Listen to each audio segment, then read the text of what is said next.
السلام علیکم ورحمۃ اللہ وبرکاتہ۔ ہنستے مسکراتے پیارے پیارے ننھے منھے ہوشیار سمجھدار بہت ہی بہادر اور اچھے اچھے ساتھیوں، کہانی گھر میں خوش آمدید، جہاں آپ روزانہ سنتے ہیں رنگ برنگی نئی پرانی ہستی ہساتی سیکھتی سکھلاتی سچی خیالی تاریخی مزیدار کہانیاں۔ اور کہانی سننے سے پہلے جی آپ اپنے تمام کام اچھے طریقے سے مکمل کر لیتے ہیں، اور جو بچے نئے شامل ہوئے ہیں ان کو ہم بتا دیں کون سے کام، اسکول کا کام اور سبق، اور اگر کسی بڑے نے آپ کو کچھ کہا ہے تو کیا آپ نے وہ کام پورا کیا ہے، اور کیا آپ نے اپنی نمازیں پڑھ لی ہیں، کتنا اہم ہے نا۔ اور اس کے بعد جہاں آپ بیٹھ کر کہانی سن رہے ہیں کیا وہ جگہ اچھی سی صاف ستھری ہے، تبھی مزہ آئے گا کہانی سننے کا۔ چلیے آتے ہیں آج کی کہانی کی جانب۔ آج جو ہم آپ کے لیے کہانی لائے ہیں وہ ہے دوسرے سپارے کی سب سے پہلی کہانی، اور بہت ہی اہم کہانی۔ یہ کہانی ہے اسی کعبے کی جس کی کہانی ہم نے کل سنی تھی، وہ والا کعبہ جو حضرت ابراہیم علیہ السلام اور ہم کے بیٹے حضرت اسماعیل علیہ السلام نے مل کے بنایا تھا،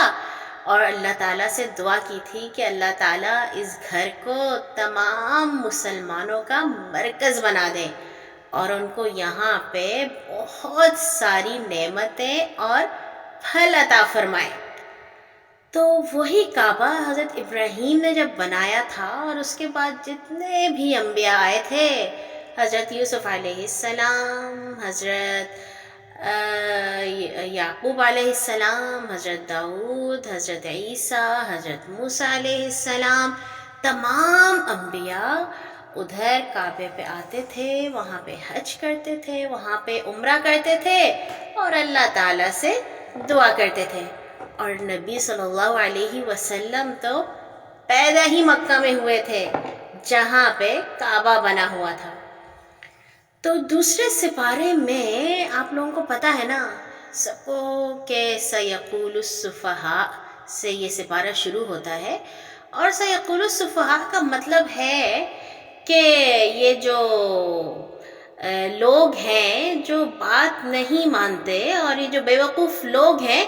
یہ کہیں گے، بھلا کیا کہیں گے؟ یہ کہیں گے کہ یہ مسلمانوں کو کیا ہو گیا ہے۔ سنیے کیا ہوا تھا بھلا مسلمانوں کو۔ نبی صلی اللہ علیہ وسلم جب مکہ میں رہتے تھے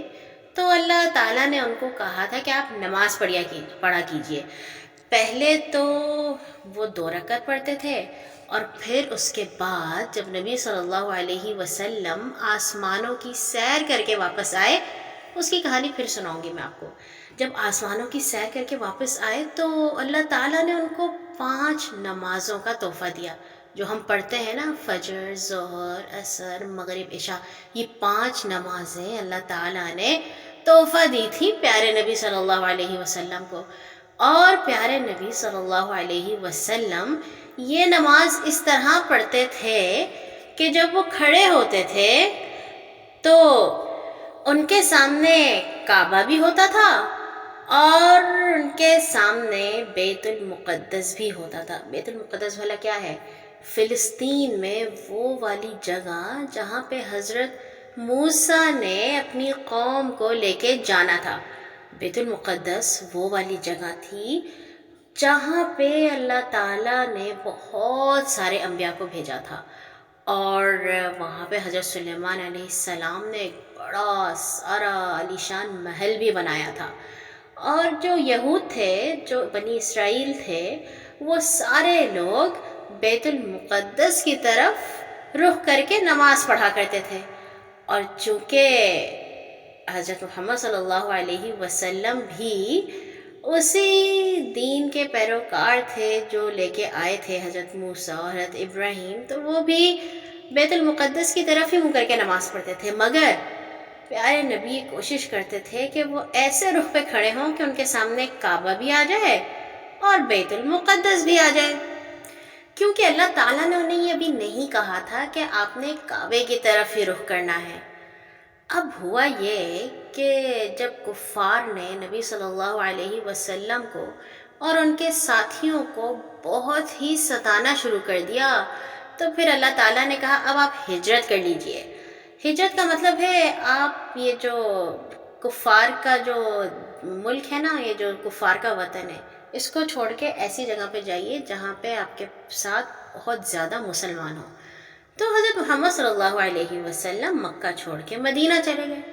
اب جب وہ مدینہ گئے تو مدینہ کے جنوب میں تھا مکہ اور اس کے شمال میں تھا بیت المقدس، یعنی کہ اگر ہم کھڑے ہوں تو ہمارے سامنے شمال ہے اور ہمارے پیچھے جنوب ہے۔ اب ایک ہی وقت میں ہم آگے اور پیچھے کا رخ تو نہیں کر سکتے، تو پیارے نبی صلی اللہ علیہ وسلم بیت المقدس ہی کی طرف رخ کر کے نماز پڑھتے تھے، مگر ان کا دل چاہتا تھا کہ اللہ تعالیٰ اب مجھے یہ کہہ دے کہ میں کعبے کی طرف منہ کروں، کیونکہ مدینہ میں بہت زیادہ یہودی تھے، جو بنی اسرائیل تھے نا، حضرت موسیٰ علیہ السلام کی قوم، وہ بہت زیادہ مدینہ میں رہتے تھے، اور وہ کہتے تھے دیکھا یہ آپ ہمارے ہی تو دین کی پیروی کر رہے ہیں، ہم بھی بیت المقدس کی طرف رخ کرتے ہیں، آپ بھی اسی کی طرف رخ کرتے ہیں، تو پھر ہم اور آپ تو ایک ہی جیسے ہیں، آپ یہ کیوں کہتے ہیں کہ آپ کا دین الگ ہے اور ہمارا دین الگ ہے۔ پیارے نبی ان کو تو کوئی جواب نہیں دیتے تھے، مگر ان کا دل چاہتا تھا کہ وہ بیت المقدس نہیں بلکہ کعبے کی طرف یعنی کہ جنوب کی طرف رخ کر کے نماز پڑھیں، اور پیارے نبی بار بار آسمان کی طرف اپنا منہ کر کے یہ بات سوچتے تھے دل میں کہ پتہ نہیں اللہ تعالیٰ کب قبلے کی تبدیلی کا حکم دے۔ قبلے کا مطلب ہوتا ہے جس جگہ کے سامنے ہم رخ کر کے کھڑے ہوں، جیسے ہم کسی کا استقبال کرتے ہیں نا، سامنے سے کرتے ہیں نا، منہ پھیر کے تو نہیں کرتے، تو قبلہ ایسا ہوتا ہے جو ہمارے بالکل سامنے ہو، اس کو کہتے ہیں قبلہ۔ تو جب سورۃ بقرہ میں اللہ تعالیٰ نے کعبے کی کہانی سنائی اور یہ بتایا کہ حضرت ابراہیم علیہ السلام اور حضرت اسماعیل علیہ السلام نے مل کے کعبہ بنایا تھا، تو پھر اس کے بعد دوسرے سپارے میں اللہ تعالیٰ نے حکم دیا کہ اب آپ کعبے کی طرف رخ کر کے نماز پڑھیں گے اور بیت المقدس کی طرف رخ نہیں کریں گے۔ یہ بھلا کس طرح ہوا تھا، سنتے ہیں۔ جب نبی صلی اللہ علیہ وسلم مدینہ آ گئے تو اس کے 1.5 سال بعد، تقریباً 17 یا 16 مہینے بعد، اللہ تعالیٰ نے وحی نازل کی، آیات نازل کی، اور اس میں اللہ نے کہا ہم دیکھ رہے ہیں بار بار کہ آپ آسمان کی طرف منہ کر رہے ہیں، ہم ضرور آپ کو پھیر دیں گے اس قبلے کی طرف جس میں آپ کی خوشی ہے، تو ابھی آپ پھیر دیجئے اپنا چہرہ مسجد حرام کی طرف۔ چنانچہ نبی صلی اللہ علیہ وسلم جو اس وقت قبیلہ بنی سلمہ کی مسجد میں ظہر کی نماز پڑھا رہے تھے، اور اسی نماز میں یہ وحی نازل ہو گئی، یعنی کہ اللہ تعالیٰ نے کہا کہ آپ کا رخ شمال کی طرف ہے، سامنے کی طرف ہے، آپ اپنا رخ پیچھے کی طرف کر لیجئے، جنوب کی طرف کر لیجئے۔ نبی صلی اللہ علیہ وسلم ظہر کی نماز پڑھ رہے تھے نا، 4 رکعتیں، 2 رکعت پڑھ چکے تھے، 2 رکعت باقی تھی، انہوں نے فوراً ہی اپنا رخ پھیر لیا، آگے کے لوگ پیچھے ہو گئے، پیچھے کے لوگ آگے چلے گئے، اور تمام لوگوں نے بھی آپ کی طرح اپنا منہ پھیر لیا۔ اب وہ مسجد جہاں پہ یہ ہوا اس کا نام ہے مسجد القبلتین۔ ابھی آپ کبھی مدینہ جائیں نا، یا آپ انٹرنیٹ پہ سرچ کریں تو وہاں پہ آپ کو ملے گی ایک مسجد ہے جس کا نام ہے قبلتین۔ قبلتین کا مطلب ہے 2 قبلوں والی، ایسی مسجد جس میں آدھی نماز شمال کی طرف رخ کر کے پڑھی گئی اور آدھی نماز جنوب کی طرف رخ کر کے پڑھی گئی۔ اب قبلہ تو ہو گیا تبدیل، اور ہمارے پیارے نبی صلی اللہ علیہ وسلم بہت ہی خوش ہوئے، کیونکہ وہ تو یہ چاہتے تھے کہ ان کے ابا جان حضرت اسماعیل اور حضرت ابراہیم نے جو کعبہ بنایا ہے وہ اس کی طرف رخ کر کے نماز پڑھیں۔ یہ جو قبلہ بدلا اس کو تحویل قبلہ کہتے ہیں۔ تحویل کا مطلب ہے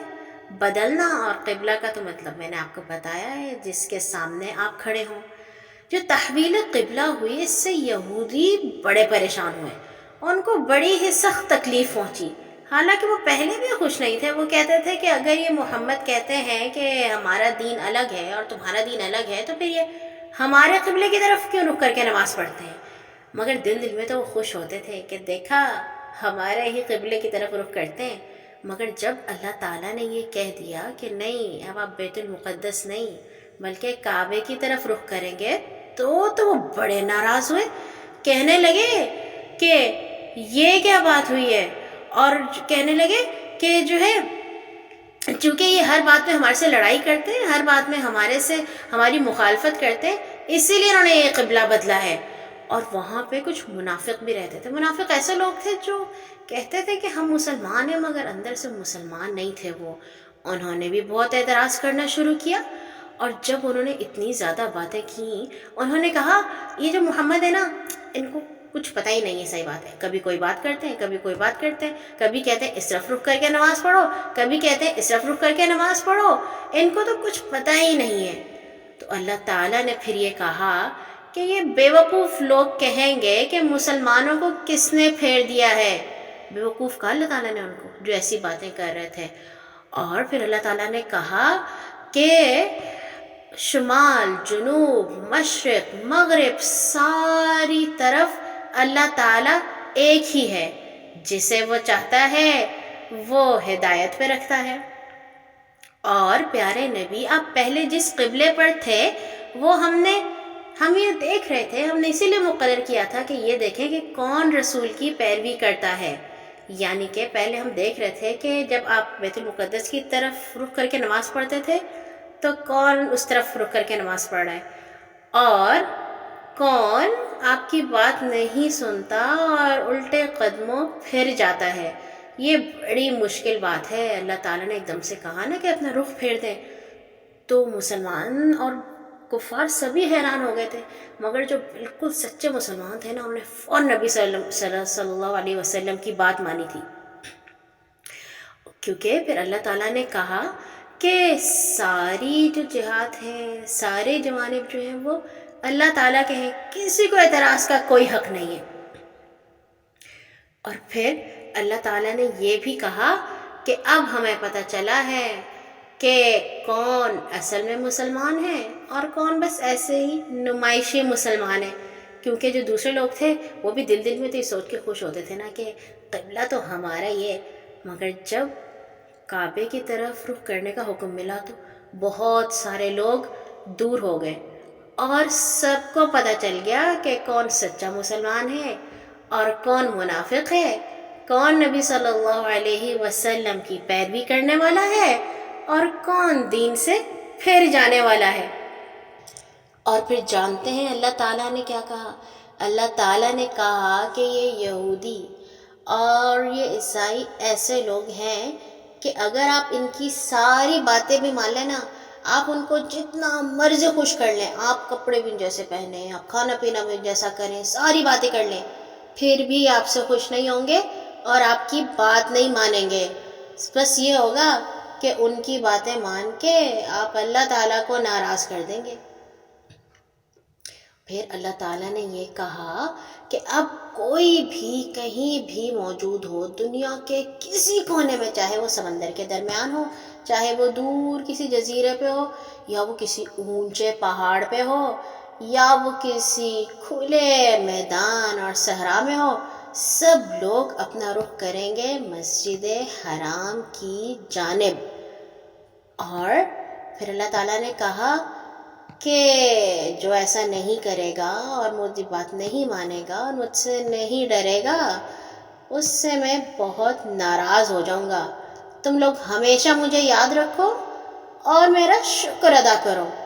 اور کبھی بھی ناشکری نہ کرو۔ اللہ تعالیٰ نے بہت ساری نعمتیں دی ہیں نا، تو اللہ نے کہا کبھی میری ناشکری نہ کرو۔ اور اگر تمہارا دل کبھی بہت اداس ہو، تمہیں سمجھ میں نہ آ رہا ہو کہ کیا کرو، کیونکہ نبی صلی اللہ علیہ وسلم اداس ہو گئے تھے جب یہودی ان کے بارے میں باتیں کر رہے تھے اور منافق باتیں کر رہے تھے، اور وہ کہہ رہے تھے یہ جو محمد ہے ان کو تو کچھ پتہ ہی نہیں ہے، یہ کبھی کوئی بات کرتے ہیں کبھی کوئی بات کرتے ہیں۔ تو پیارے نبی اداس تو ہو گئے تھے، تو اللہ تعالیٰ نے کہا اب بالکل اداس نہ ہو اور صبر کریں اور نماز پڑھیں۔ جو نماز پڑھتا ہے نا، اللہ تعالیٰ اس کا پکا دوست بن جاتا ہے، اور جو صبر کرتا ہے اللہ تعالیٰ ہر وقت اس کے ساتھ ہی رہتا ہے۔ پھر اللہ تعالیٰ نے کہا کہ ہو سکتا ہے کہ آپ کو کوئی مشکل ہو، کبھی آپ کو ڈر لگے، کبھی آپ کو بھوک لگے، کبھی ایسا ہو کہ آپ کے پاس کھانا پینا ختم ہو جائے اور پیسے ختم ہو جائیں، تو لیکن آپ پھر بھی صبر کرتے رہیں، کیونکہ اللہ تعالیٰ جب کسی کو ایسی مشکلات میں ڈالتا ہے تو اس کو اور مضبوط بنا دیتا ہے اور اس کا پکا دوست بن جاتا ہے۔ اور پھر اس کے بعد اللہ تعالیٰ نے ایک اور ہمیں کہانی سنائی، وہ ہم انشاءاللہ کل سنیں گے۔ آج کے لیے اتنا ہی۔ تحویل قبلہ کی کہانی۔ اب تو آپ کو یاد رہے گا نا کہ تحویل قبلہ کا کیا مطلب ہے،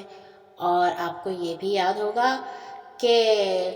پہلے کس طرف رخ کیا کرتے تھے اور پھر کس طرف کیا کرتے تھے۔ آپ لوگ آج نقشہ نکالیے گا اور پھر اس پہ دیکھیے گا کہ بھلا بیت المقدس کدھر ہے اور مدینہ کدھر ہے اور مکہ کدھر ہے، اور پھر آپ نشان بنائیے گا کہ پہلے ایسے نماز پڑھا کرتے تھے اور پھر ایسے نماز پڑھا کرتے تھے، پھر آپ کو سمجھ میں آئے گا انشاءاللہ تعالی۔ کل آئیں گے ایک اور نئی کہانی کے ساتھ۔ سونے سے پہلے اپنے لیے اور تمام مسلمانوں کے لیے دعا کرنا مت بھولیے گا۔ اللہ حافظ۔